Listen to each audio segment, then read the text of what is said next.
Good morning, dear students. How are you all? Hope you are doing well. जैसा कि आप जानते हो, हमने जो कल लेक्चर पढ़ा था वो हमने पढ़ा था वर्ल्ड पॉपुलेशन के बारे में।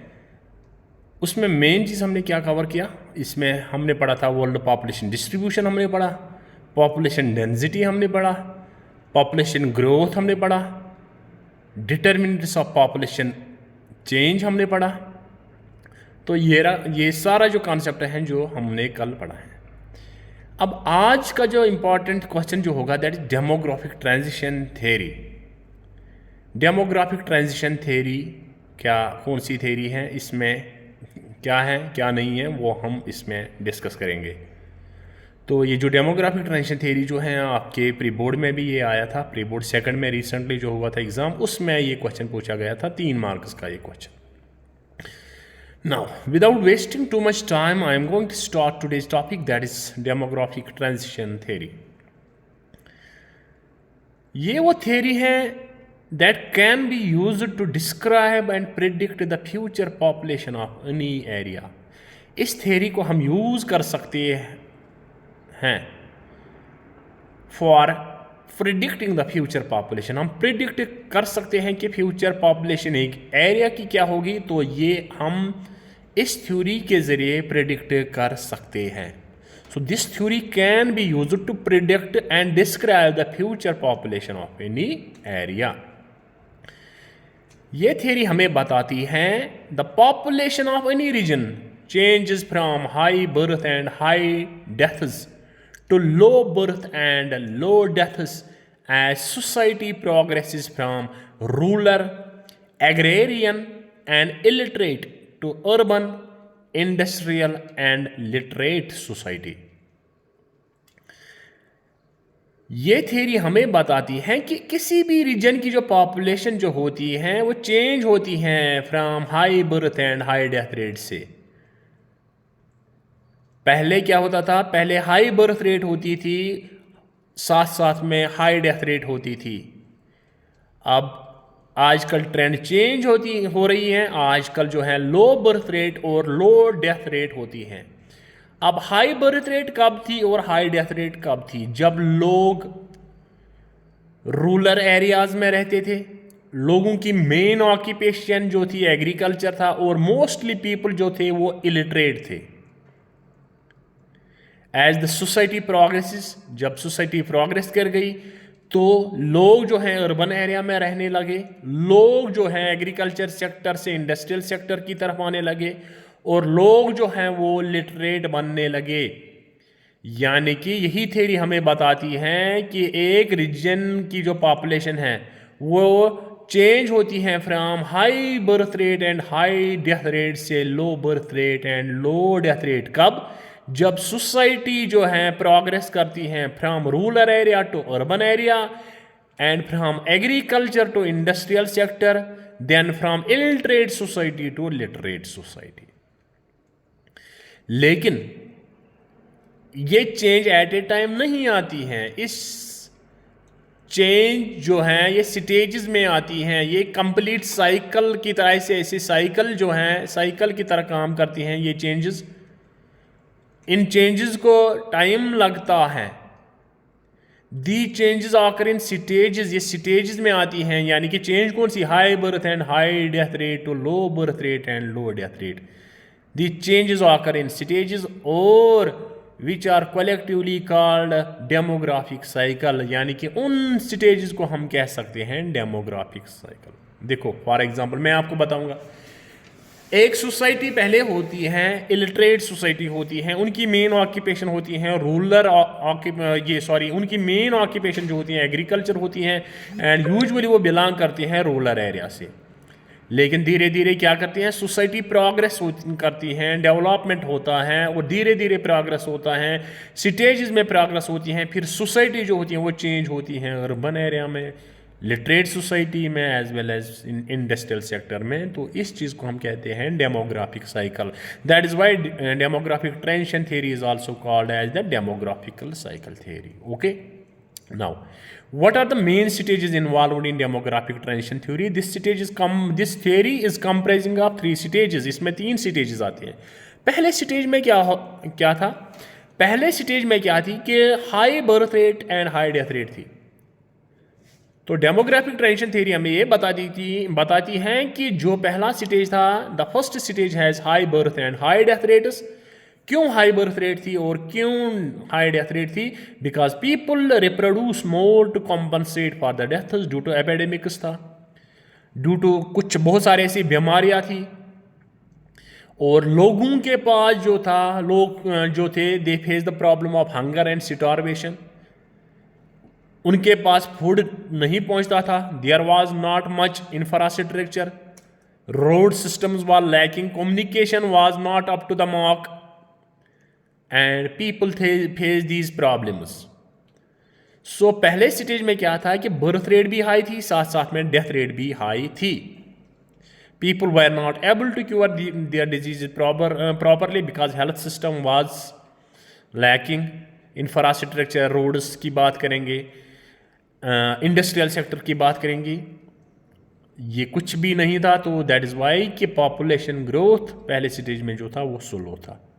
जितने लोग जन्म ले रहे थे उतने ज़्यादा लोग भी मर रहे थे. That is why population growth पहले स्टेज में क्या था? स्लो था. और लोगों की जो मेन ऑक्यूपेशन थी that was agriculture. That is the primary economic activity of the people of India. Mostly people are engaged in agriculture. पहले स्टेज में अगर हम देखेंगे लोगों की जो मेन ऑक्यूपेशन थी वो था एग्रीकल्चर, फार्मिंग. अब बर्थ रेट क्यों ज़्यादा होती थी? क्योंकि लोग शायद समझते थे कि जो लार्ज फैमिली जो होगी वो एसेट एक होगी हमारे लिए, वो एक प्रॉपर्टी होगी हमारे लिए. Large family are an asset.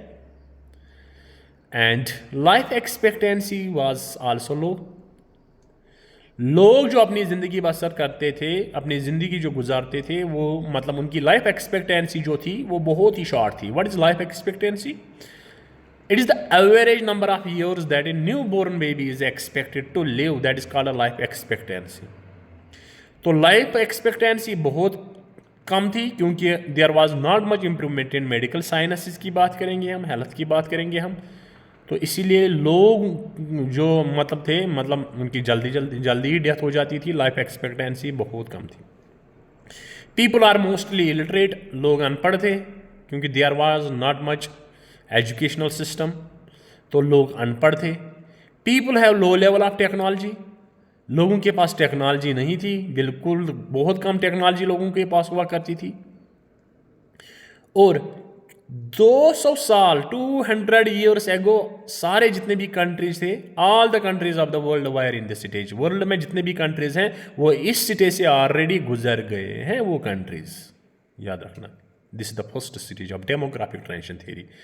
तो क्या पढ़ा हमने इसमें डेमोग्राफिक ट्रांजिशन थ्योरी में? पहले स्टेज में हाई बर्थ रेट थी, हाई डेथ रेट थी. जब हाई बर्थ रेट क्यों थी? क्योंकि पीपल वर इलिटरेट. और लोगों को शायद ये मतलब पता था कि शायद लार्ज फैमिली जो होगी वो एसेट होगी हमारे लिए. People were illiterate, large family was an asset. Life death rate क्यों थी? Due to the not much improvement in medical sciences, health facilities. That is why life expectancy was लो.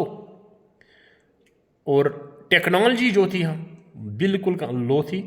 तो सारे जितने भी कंट्रीज हैं वो इस स्टेज से ऑलरेडी गुजर चुके हैं. 200 ईयर्स होगी अगर हम बात करेंगे. सो नंबर सेकंड की बात करेंगे हम, stage second. In this stage fertility remains high in beginning but it decline with time. पहले स्टेज में क्या था? सेकंड स्टेज में क्या हुआ?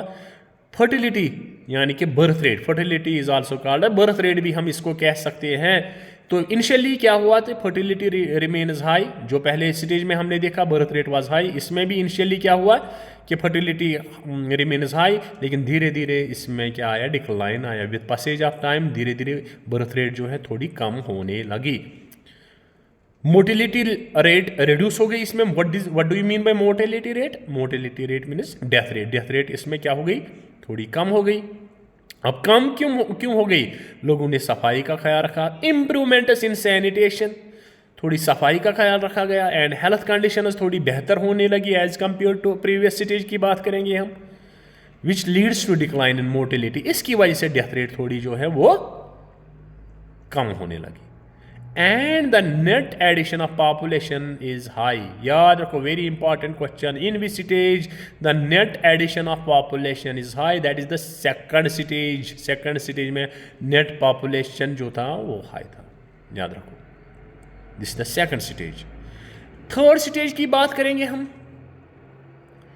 इस स्टेज में क्या हुआ, in this stage both fertility and mortality decline considerably, इसमें बर्थ रेट भी कम हो गई, डेथ रेट भी कम हो गई। पॉपुलेशन ग्रोथ क्या रहा इसमें, यहाँ स्टेबल रहा, यहाँ ग्रो स्लोली, थोड़ा स्लोली ग्रो हो गया, मतलब मोस्टली स्टेबल रही इसमें पॉपुलेशन, क्योंकि बर्थ रेट भी कम हो गई, डेथ रेट भी कम हो गई। अब why, what is the reason behind the reduction of birth and death rate, क्यों बर्थ रेट और मोर्टिलिटी रेट जो है कम हो गई। द पॉपुलेशन बिकम अर्बनाइज्ड, देखो पहले लोग जो थे वो रूरल एरिया में रह रहे थे, अब लोग जो है अर्बन एरिया में रहने लगे। Urban area, you know that they are more facilitated than rural areas. The population became urbanized, the population became literate, लोग थोड़ा एजुकेशन की तरफ तवज्जो देने लगे, people getting literate now. And high technology, technical know how, इनके पास अब टेक्नोलॉजी आए। अब deliberately controls the family size, जब लोगों ने एजुकेशन हासिल की एंड एजुकेशन हासिल करने के साथ साथ उनको एहसास हुआ, रियलाइज हुआ कि what are the causes and consequences of population growth, तो उन्होंने डिलिबरेटली फैमिली प्लानिंग शुरू करना किया, फैमिली साइज रिड्यूस हो गया। अगर हम आज की बात करेंगे, प्रेजेंट डे की बात करेंगे, प्रेजेंट डे में क्या है कि डिफरेंट कंट्री जो हैं different stages of demographic transition में हैं। कुछ ऐसी कंट्रीज हैं जो अभी भी पहले स्टेज में हैं, कुछ ऐसी कंट्रीज जो हैं वो अभी भी दूसरे स्टेज में हैं, और बहुत सारी ऐसी कंट्रीज हैं they are still in third stage. अब आपके लिए एक क्वेश्चन है, आप मुझे बताओ, हमारा देश भारत महान इंडिया किस स्टेज में फॉल हो रहा है, ये आपके लिए क्वेश्चन। तो डेमोग्राफिक ट्रांजिशन थ्योरी के हमने 3 स्टेज पढ़े। पहले स्टेज में बर्थ रेट हाई थी, डेथ रेट भी हाई थी, और लोग जो थे डिजीज बहुत ही, मलेरिया था, कॉलरा था, जॉइंट्स थे, बहुत सारे ऐसे डिजीज थे, लोगों को खाना नहीं मिल रहा था, लैक ऑफ रोड सिस्टम था, कम्युनिकेशन नहीं था, so with the result population growth हुआ स्लो। सेकंड स्टेज में क्या हुआ, फर्टिलिटी रिमेन्स हाई, धीरे धीरे फिर डिक्लाइन होने लगी, मोर्टेलिटी थोड़ा रिड्यूस हो गई, इसमें सैनिटेशन का ख्याल रखा गया, हेल्थ कंडीशंस जो है वो इंप्रूव हो गई, with the result decline in mortality and the net addition of population is high. Third stage में क्या हुआ, बोथ फर्टिलिटी एंड मोर्टेलिटी जो है वो डिक्लाइन हो गई कंसिडरेबली, पॉपुलेशन ग्रोथ स्टेबल रहा या थोड़ा ग्रोथ स्लोली, थोड़ा थोड़ा बढ़ने लगा, थोड़ा थोड़ा। पॉपुलेशन बिकेम अर्बनाइज्ड, लोग शहरी बनने लगे, लोग लिटरेट हो गए, लोगों के पास टेक्नोलॉजी आए, और लोगों ने डिलिबरेटली पॉपुलेशन को कंट्रोल करना शुरू किया। और आजकल के ज़माने में डिफरेंट कंट्री जो हैं वो डिफरेंट स्टेजेस में फॉल हो रही है। So this is the demographic transition theory. Question आएगा, डेमोग्राफिक ट्रांजिशन थ्योरी से हमें क्या पता चलता है? डेमोग्राफिक ट्रांजिशन थ्योरी से हमें यही पता चलता है, we can predict the future population of any region. Okay, are you getting me? Okay, now move to last question की बात करेंगे हम इसमें, इस वाले चैप्टर में, that is population control measures, how to control population, population को हम कैसे कंट्रोल करेंगे। पॉपुलेशन को कंट्रोल करने के लिए हमें अडॉप्ट करनी पड़ेगी family planning. Population can be controlled by adopting family planning. What do you mean by family planning? हम दो और हमारे दो। Okay, family planning is the spacing or preventing the birth of children. Space. It is the space or preventing the birth of children. That is called the family planning, इसको कहते हैं।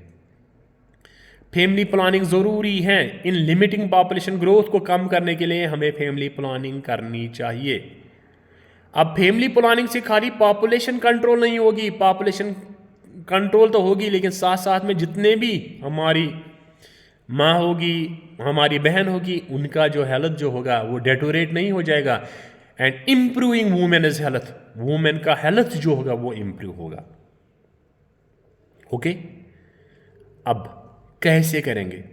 देखो, कभी कभार propaganda, free availability of contraceptives, tax disincentives और large families are some of the measures for population control. कोई propaganda, कोई नाटक करना पड़ेगा, फ्री अवेलेबिलिटी ऑफ कंट्रासेप्टिव्स, आजकल बाजार में कंट्रासेप्टिव मिलते हैं, एट चीप रेट पे मिलते हैं। You can use those contraceptives for adopting family planning. Government को चाहिए कि एक स्टेप गवर्नमेंट को फॉलो करना पड़ेगा कि जिसकी भी लार्ज फैमिली होगी एक टैक्स उनसे इम्पोज किया जाएगा, और इन चीज़ों से हम पॉपुलेशन को ग्रोथ को कंट्रोल कर सकते हैं, पॉपुलेशन को कंट्रोल कर सकते हैं। Propaganda, free availability of contraceptives and tax disincentives for large families are some of the measures for population control. Okay, अब माल्थस थॉमस रॉबर्ट वो कहता है, क्या कहता है, 1798 में उसने थ्योरी दी, और उस थ्योरी में उसने कहा number of people would increase than the food supply. लोगों की तादाद ज़्यादा इंक्रीज होगी, जितना हमारे पास खाना है, जितना हमारे पास फूड सप्लाई है, उससे ज़्यादा लोग जो होंगे इंक्रीज होंगे, लोगों की तादाद ज़्यादा होगी। Any further increase would result in A population crash.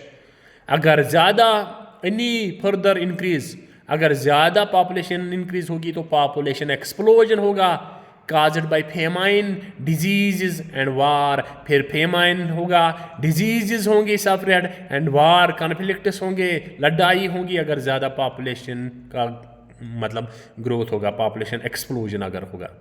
तो उसने एक फेमस टर्म यहाँ पे दी, preventive checks are better than the physical checks. We have to prevent, हमें क्या करना है, we have to adopt the family planning, that is preventive checks. Prevention को अडॉप्ट करना चाहिए हमें। Preventive checks are better than the physical checks. Physical checks को हमें कंट्रोल करना की तरफ ध्यान उतना नहीं देना चाहिए, बट प्रिवेंटिव चेक्स की तरफ हमें ज़्यादा ध्यान देना चाहिए। ये कौन कहता है, माल्थस थॉमस रॉबर्ट कहता है अपनी थ्योरी में 1798 में। वो कहता है कि preventive checks are better than physical checks. For the sustainability of our resources, the world will have to control the rapid population increase. Resource को sustain करने के लिए, sustainable development को follow करने के लिए हमें क्या करना चाहिए, इस देश को, इस पूरे मतलब यूनिवर्स को, the world will have to control the rapid population increase. हमें population, जितनी तेज़ी से population बढ़ रही है, हमें population को control करना चाहिए, क्योंकि the demand of population means demand of more resources. With the result population ज़्यादा होगी तो एनवायरमेंटल अनस्टेबिलिटी क्रिएट होगी। सो माय डियर स्टूडेंट्स, ये थे आज के दो topic, that is demographic transition theory and population control measures. Hope you understand it very well. अगर आपको ये लेक्चर पसंद आया तो आप मेरी यूट्यूब चैनल को सब्सक्राइब कर सकते हो। हमने ऑलरेडी 2 चैप्टर कंप्लीट किए हैं। अब इस चैप्टर के जितने भी MCQs होंगे वो मैं नेक्स्ट वीडियो में आपके लिए ले आऊँगा। Till then bye, have a nice day ahead. Thank you.